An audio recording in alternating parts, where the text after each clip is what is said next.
I I love spring so much. And so I've been sitting out here for like 2 hours, or probably an hour now, just kind of like thinking and being in the sun, and it's so pretty. But yeah, I'm Jerison. I'm sure some of you know that. Maybe this is the first time you're looking at one of my videos, but I really wanted to talk about a couple of the communities that I've sort of found myself connected to in the past couple of months, and how different they um, coexist with each other as compared to like our modern society. The first place that I found, it's called a co-op, a cooperative, a housing cooperative specifically, um, and its name is Mermaid House. And in a nutshell, what it is these two friends graduated from college and bought a house together, and then invited some of their friends to come live on the house.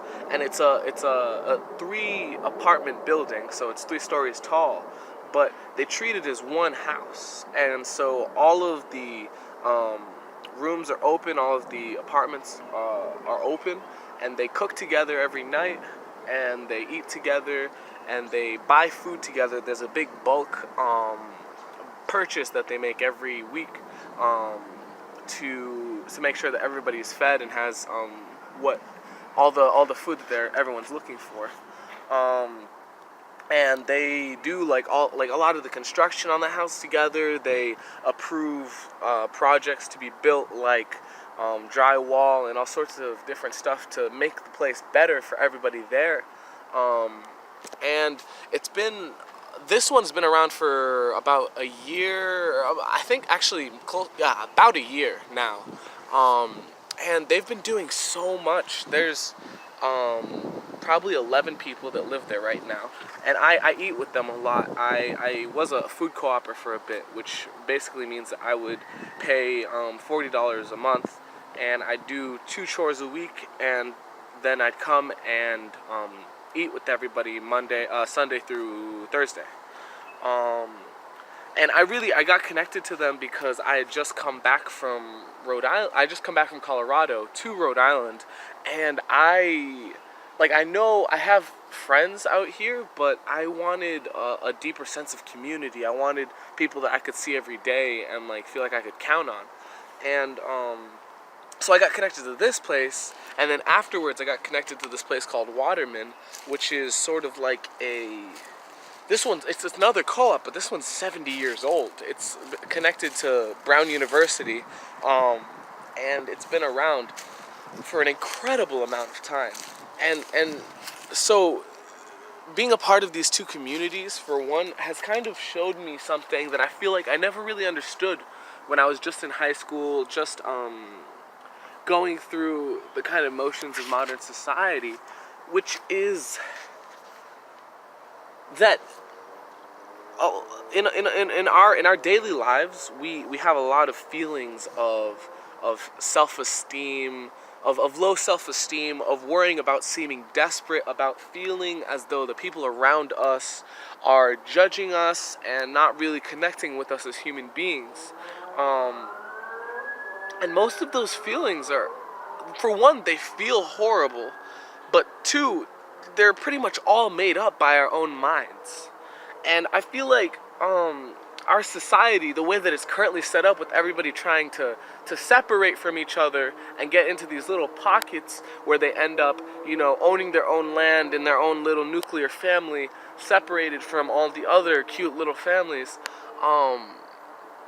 it makes it easy to forget that each and every one of us is just another human being trying to survive and make it in this world. And one thing that I've really been loving about these communities is how much I feel connected to these people. Like, I truly love a lot of the people who are in this community, and I'm getting to know the ones that I don't know so well, bit by bit, as I get to spend time with them. And really what I wanted to think about was the fact that these communities like these have been around for an incredible amount of time, but also seem to be popping up a lot lately.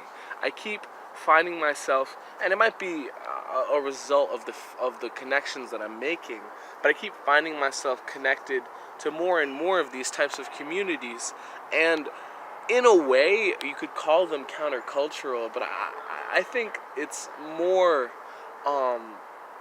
that these people are creating a new form of culture, one that's more focused around the people who are right next to you, and in keeping together in a more unified way. Because human beings, we're pack animals, like in a sense. We have always existed in groups, and we've always existed as a sort of collective organism, one which is constantly thinking and adapting to the situations that exist around it. If you think about it, this is the first time in ever that human beings have been able to exist as a part of a global society. This world that we live in is now such an emotional and informational overload at all points in time that our brain is still trying to develop to deal with all of this input that was never there before. The internet is, 30 years old, and yet we treat it like it's something that's always been here. The reason that we have such high rates of depression and people feeling isolated is because our society promotes isolation.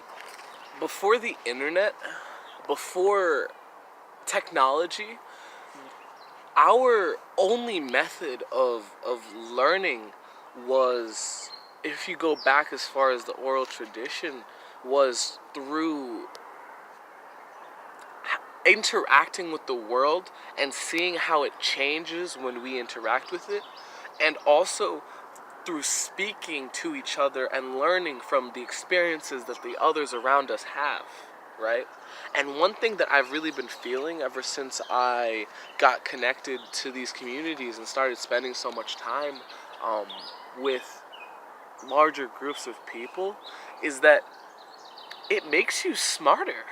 Like, I have learned more about, I guess, debating, have learned more about interaction, about having good conversations, about dealing with people who may not necessarily have the same ideas as me, as I've done more of that than I ever have at any other point in my life. And the more time I spend in these communities with these, a lot of them are college students, a lot of them are graduates, and then there are also a lot of artists and people who are kind of more on the fringe of society. So it's really like a good mixing of different types of people with different backgrounds. And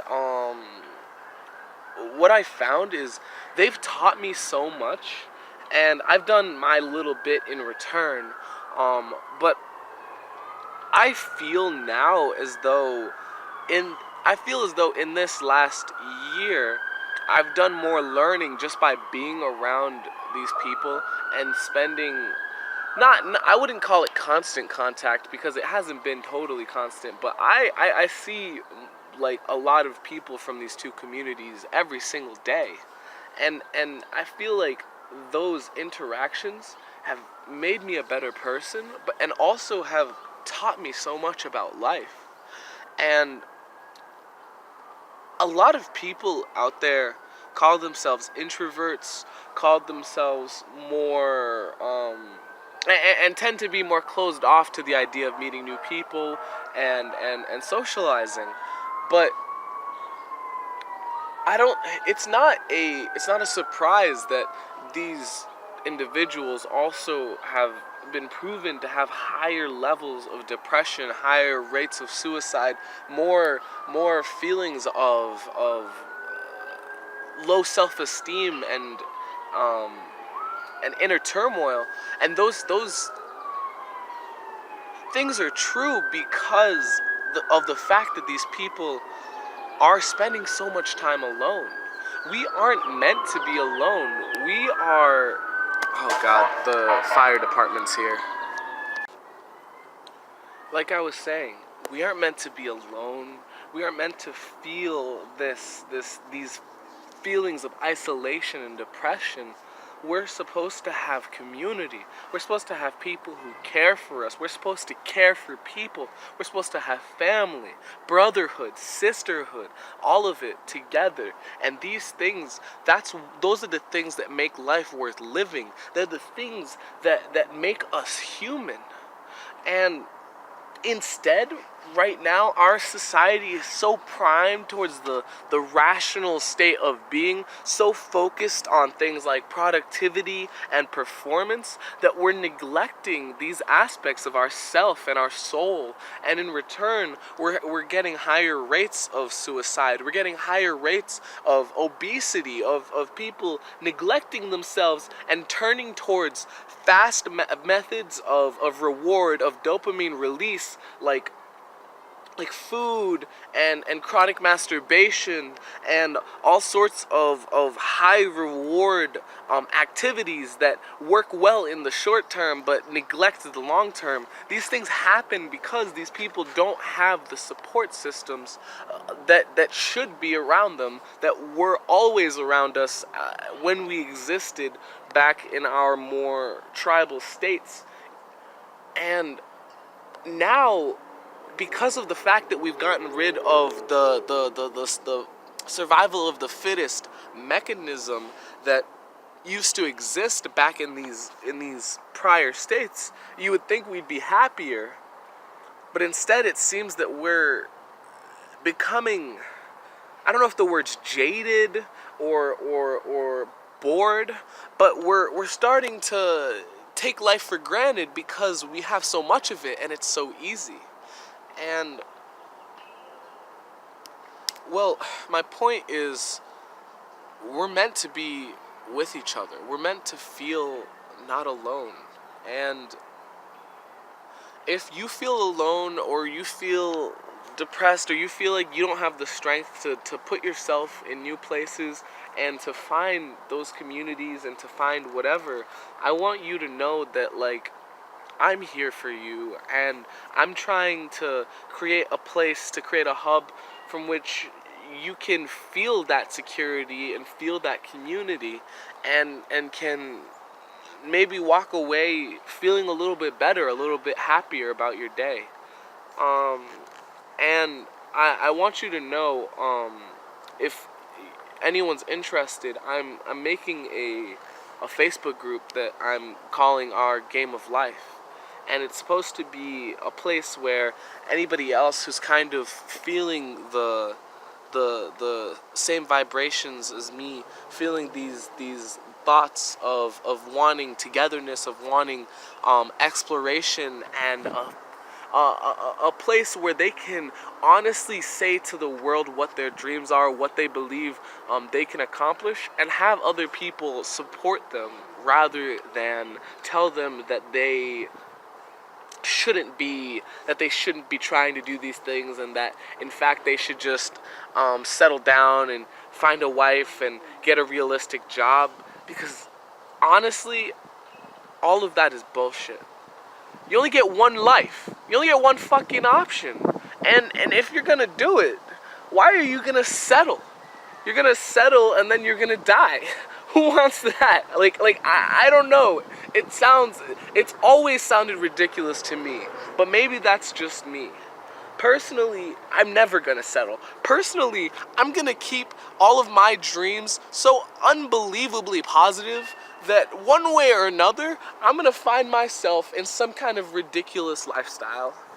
And I think and I call it ridiculous. It's not ridiculous. It's just personal and I guess suited or characteristic of me.